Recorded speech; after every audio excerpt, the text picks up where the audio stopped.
I'm very excited at the future of it, but eventually, well, the only reason we're talking about this right now, about the CRA, is because we're thriving for a change. We wouldn't even ask that or say, why are we not getting the money back if our city was in the condition it was 6.5 years ago. So, we're saying it now because we see the money, and we're saying, hey, they got money, we want the money. First of all, we're not planning to raise our taxes, we're planning to lower our taxes because of the new investment in this community, so no one's raising your taxes because of the CRA. Thank you.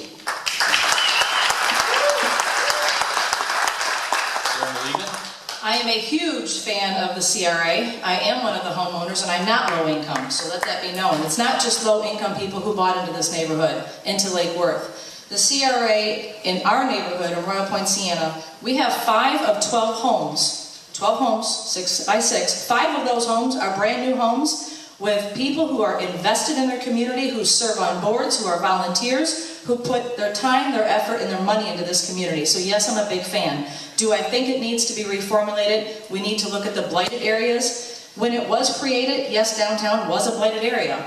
They've done an amazing job. 90% of the great physical assets you see in this town are direct results of the CRA, the grants that they've written, and the work that the CRA board and the community members have done together. I'm very passionate about the CRA, as you can tell. I actually sit on the neighborhood enhancement team for the CRA, which is a group of volunteers. We do cleanups, we focus on the areas that need love and attention mostly. I've been very accepted in the community of the CRA. I sit down with members of the CRA, Joan, Christian, and Emily. I do love that they reach out to the neighborhood associations that they serve. They sit down with Tropical Ridge and say, what can we do for you in the next year? What does Tropical Ridge, what does Royal Point Sienna need? But besides that, they are business friendly. They are business growth friendly. They do reach out to the community. You have a voice. Attend the CRA meetings. They're open to the public. The board members want to hear from the community, and we're all in this together to make it a much better Lake Worth. I'm going to push hard to rewrite those boundaries to 18th Avenue South so we can clean up Dixie Highway and bring in more businesses through CRA grant money. Thank you.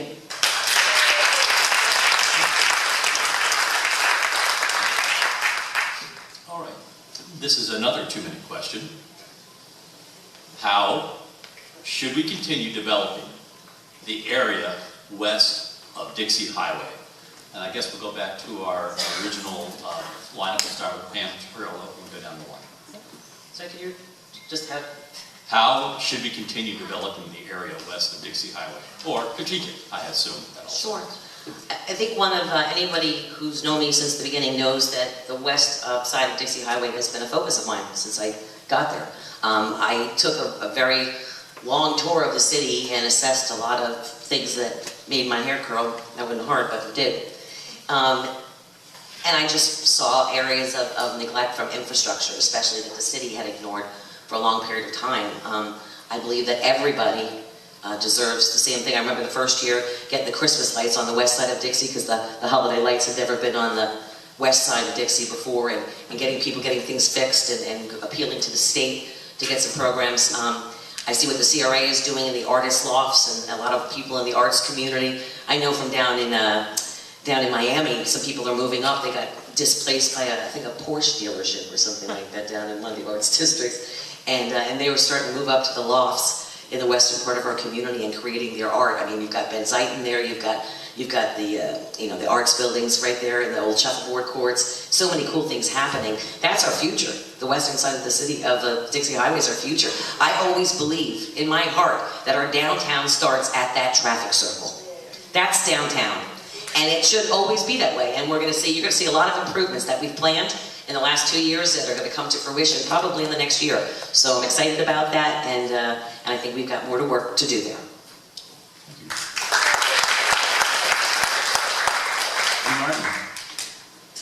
I think that the west side of Dixie Highway has many nice neighborhoods, and I'm always disappointed when people have a feeling that the west side of Dixie Highway is somehow different than the rest of the city. I'm impressed with many of the houses I see throughout the west side of Dixie. I mean, there's the area down around Lake Osborne. We have the north part of the city, Vernon Heights. So there's all kinds of really nice areas west of Dixie Highway. There are some areas that have become substantially rental housing that are in the center parts right along Lake Lucerne. I would like to see us continue to improve those areas without evicting people. I think it's important to have people that live in the city that work here. And Lake Worth is one of the few places in Palm Beach that allows all types of people to live here. So it's important that as we clean up these neighborhoods, that we continue to allow the people to live in those houses and we don't evict them in order to clean it up. The other thing I'd like to do is focus on litter, because I think litter is a problem in Lake Worth. And everywhere where you have a store or any kind of a, there's a lot of plastic bags all around, and I would hope eventually the city could have some ordinances to reduce plastic bags, plastic water bottles, and all those sort of things that people throw around, because I think that is one of the main reasons that people feel that these areas are somewhat blighted, is just the amount of litter. I would also like to see more tree canopy, and I'm always disappointed on the west side when people remove trees. There was a beautiful tree in that area, and it was removed, and now we have an empty parking lot there with no tree on it. I actually worked to preserve a large banyan tree that was on that area that was considered one of the largest trees in the state of Florida, and that at some point someone wanted to cut down. So I think restoring trees, reducing litter, and cleaning up that area without evicting people is a way to improve the west side of Dixie. Scott Maxwell, please. Thank you, John. Actually, the question you asked is not a really doesn't have a simple answer to it. And I don't know how many of you are aware, but our city unfortunately has about a 30% poverty rate and double-digit unemployment. A lot of the things we've been doing here in the city over the last 6 years or so are really designed to start chipping away at the environment that has caused that poverty and that unemployment. So there's basically two things we have to do. Number one, we have to take a hard look at the rental situation, the percentage of these rentals. And we have to continue to go after the slumlords who are actually owning these rentals. I say that's the biggest cause of our plight on the west side of town. But number two, we have to continue to do the things we're doing that's going to increase the business investment in this city. We've had hundreds of millions of dollars of investment over the last 3 or 4 years. We're getting new jobs into the city when more jobs are coming. If we're very, very lucky, our poverty rate will start to drop, our unemployment rate will start to drop, and folks will have better opportunities to get into home ownership. So the short and sweet answer is, number one, keep going after the slumlords, and number two, let's increase the economic opportunities for the folks on the west side so they can enjoy the benefit of home ownership. Thank you. I love this question because I am West Side. I live in the West Side, I chose the West Side, I love my neighborhood, I love my community. We are very diverse, but we work together for the better of everybody. I hear my opponent for year after year, as I was a resident voter, talk about doing things for the West Side and code enforcement. Code enforcement needs help. They are well behind the 8 ball when it comes to software and their productivity. I did a ride along with code enforcement. It takes 5 minutes to upload 1 picture. You've got 10 pictures. There's 50 minutes sitting in your car to upload pictures for complaints. One of the things I want to do is work with code enforcement, upgrade their software to a straight-through process, which will allow them to work hand-in-hand with all departments inside the city and not have to re-enter everyone's paperwork and information. I also want to push for the simplest things like parks and walking distance for all of the community. We have single moms who don't have vehicles and they can't get to a park safely because Lake Avenue and Lucerne Avenue are an autobahn. You can't cross those streets safely with 3 and 4 kids in tow to get to a park in a near neighborhood. Another thing I want to address, while spending time knocking on doors, I have noticed that most of District 1 is missing the simplest things like name signs on the streets. I literally was at 5 different corners and there wasn't one street sign to tell me what street I was on. The simplest things that enhance pride and bring up the value of a neighborhood and show the neighborhood that you care about them. Doesn't matter what someone's income level is. It matters how you treat them. And on the west side of Dixie, as a business owner on the east side, I know that the west side doesn't get the same treatment. Every Monday I have somebody from the city who comes through and blows out my parking lot with leaves and cleans up my parking lot for me. Tropical Market doesn't get that on Dixie on the west side. So I'm going to push hard to make sure that the promises that are talked about actually come through to fruition.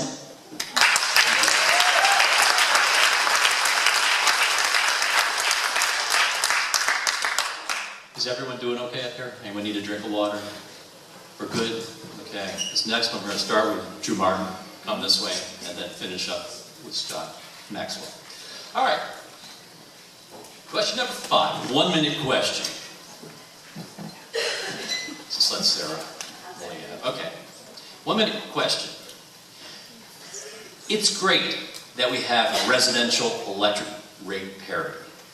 How do we reach that for commercial electric rates and water costs? Please tell me, Drew Martin.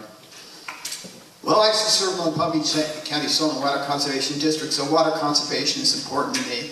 And one way to reduce the cost of your water is to conserve. As far as parity is concerned, we need more solar rooftop. And because we own our own utility, every commercial building that's built in Lake Worth should have rooftop solar on it. Why does rooftop solar make a difference? Because the cost of electricity is driven up by buying electricity during peak periods. And peak periods occur in Florida in the afternoon. That's when solar works the best. So if we put rooftop solar, which by the way, when solar is installed, it's free electricity. If we put rooftop solar and we have net metering and we sell it back to the city, we are now dropping our rates. If we can get rooftop solar on every city government building and on every single large commercial building, we can now significantly reduce the cost of electricity in our area.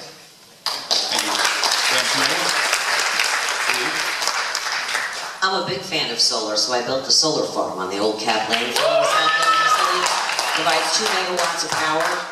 And when we talk about rooftop solar, we already have approved a net metering program. There are only 57 homes, but they're selling power back to the grid. In addition to that, we approved our commission a PACE program, which allows you, if you want to put solar on your roof, you can pay for it through a PACE program that actually finances it alone through your taxes, so you can get that done. Not just solar panels, but you can also do any energy efficient programs that you want. We also just purchased, we just made a decision in our city commission to purchase 10% of our former OUC power from a new solar farm that's being created up in the state of Florida that's going to be available to municipal power agencies. Oh yeah, and we're also monitoring and taking the power of the Gulf Stream current and we're turning it into renewable energy that we're going to use to subsidize our grid, and pretty soon we're going to be 100% renewable. So we've got a lot of great programs happening and coming. Sarah Maliga? It's funny you mention this because I am a commercial business owner downtown, so I feel the effects. One of the things that I want to just let everybody in the audience know, if you want to know what the real rates are, there's a great website that shows all the municipalities in the state of Florida and where we actually fall in line. It's called publicpower.com. You can bring up the records every single month and see where we actually are in parity to FPL. The only reason we're even close to parity right now is because FPL just raised their rates. But back to the commercial.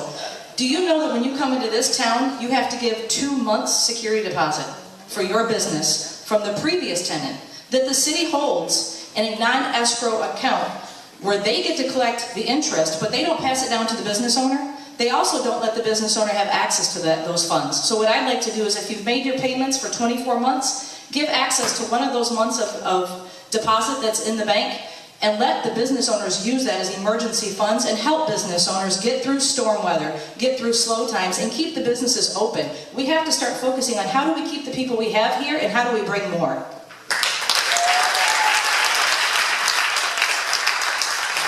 Scott Maxwell, please. Thank you. I'm actually going to answer the question. First of all, you asked the question of how do we get the general commercial rates down.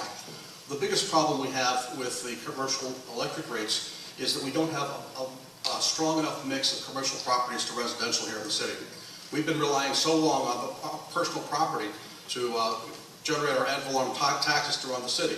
We are now starting to diversify our tax base. We are having new businesses come in. In case you haven't down Boutwell Road, you'll see there's many, many new businesses being built and opened on Boutwell Road.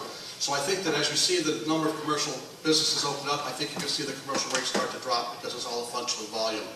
As far as the water is concerned, as many of you know, many years ago we actually opened up a brand new RO plant. We have some of the best water in the whole planet. We are unfortunately saddled with the debt that goes along with that, and we also are paying a little bit of a premium, if you will, for some financing that was done by the previous commission on the beachfront, which is costing you a little bit more in your water bill. Thank you. Thank you. Our next question is we're going to start with Scott Maxwell, go to Sarah Maliga, Pam Triol, and then Drew Martin. 1 minute question.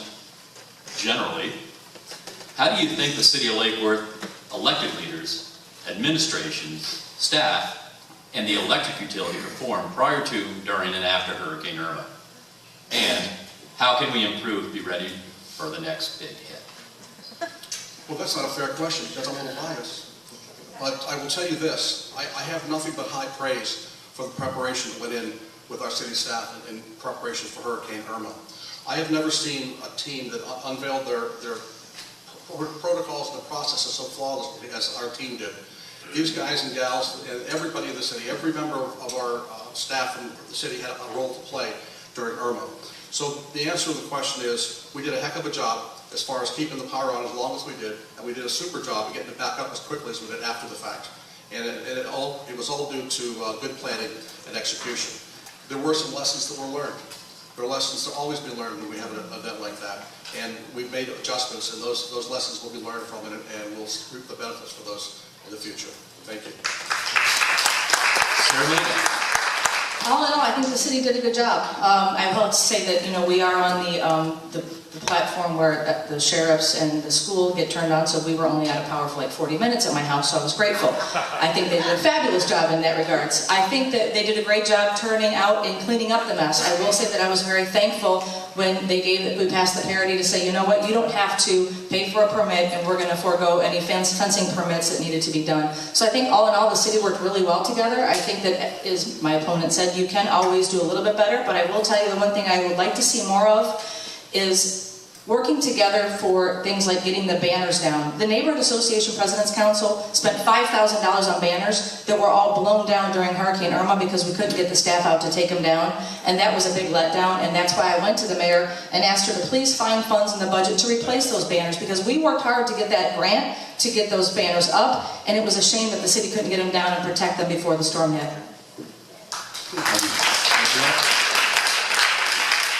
Can you repeat the question? Oh, sure. Generally, how do you think City of Lake Worth elected leaders, administration, staff, and the electric utility performed prior to, during, and after Hurricane Irma? And how can we improve for the next big hit? I'm a huge fan of how we responded with Hurricane Irma. I think our team did an amazing job. I was here for Francis, Jean, and Wilma. How about you guys? I was out for over 4 weeks of power.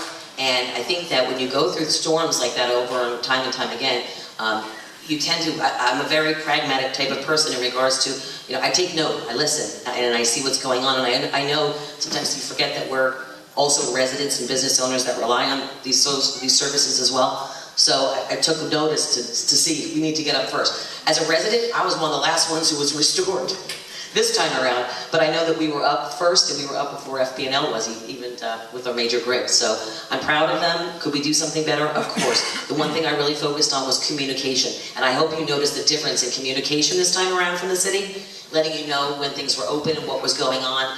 Ben Kerr did an amazing job, and I think we can do better, yes, but I think we did a bang-up job this time around, and we'll be prepared.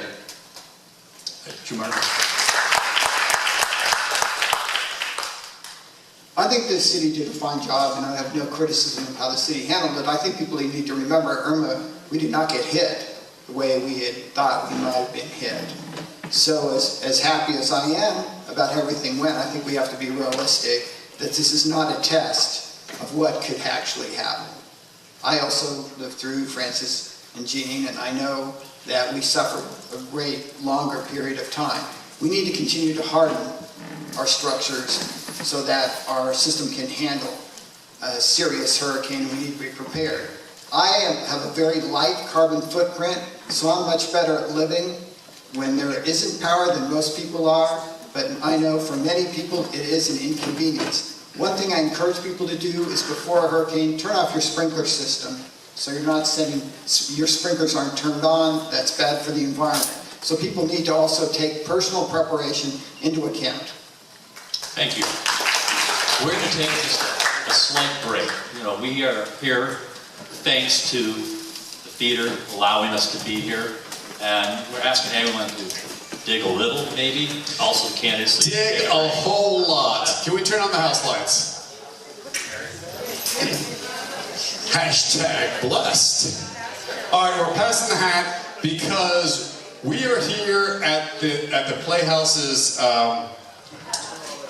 expense, and we'd like to do this each year. Grab a couple bucks to pay for the electric and the AC and all that. This stuff is kind of expensive to run. All right, we have the really good questions coming up right now. Once again, a couple items coming up. State of the City tomorrow. The Great Taste, February 23rd. That's about 3 weeks from now.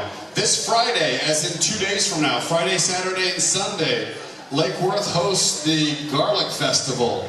If you're interested in volunteering for the Garlic Festival, and I think they need a couple people on the buses still. If you want to ride on a bus and give a 15-minute elevator speech to 1,000 people an hour coming to our neighborhood, please get in touch with Richard Gercio. Richard, raise your hand. Right over here, Richard. Richard's coordinating the volunteers both for Garlic Festival and a few weeks later he'll be doing it for the Street Painting Festival.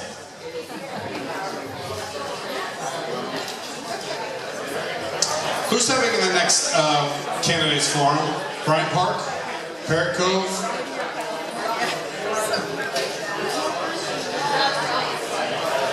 South Palm Park. Chip? Do you have a meet the candidates?